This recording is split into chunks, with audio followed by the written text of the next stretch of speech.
Mira, mira aquí.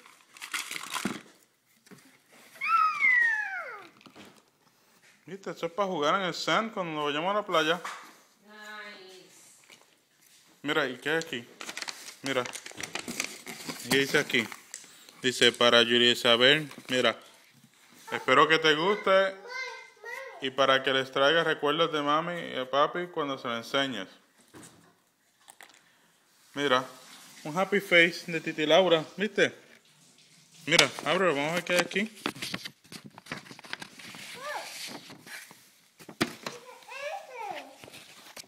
Mira. Mira. Un coloring book.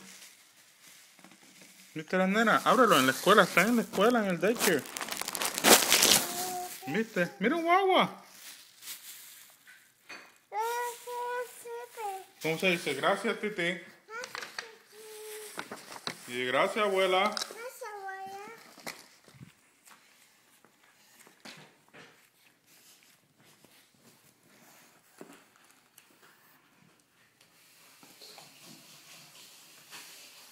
Okay, we need to go upstairs now, okay? Vamos para arriba, Julia. Más cookies. ¿Ah? Need help? Ayuda.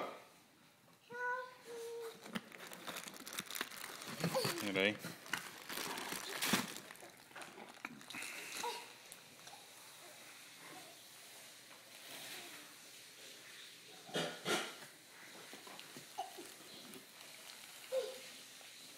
Wow.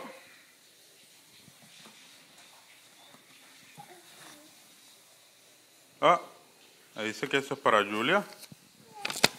Mira, ven, ábrelo. Open it. Open it.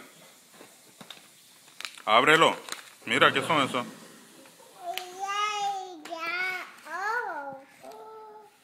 Cientos y cientos de stickers.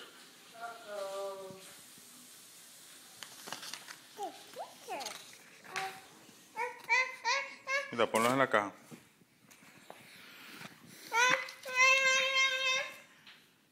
Ok. Mira, van a estar en la caja para mañana, ¿ok? Vámonos para arriba. It's time to go to sleep, ¿ok? Y papá y abuela.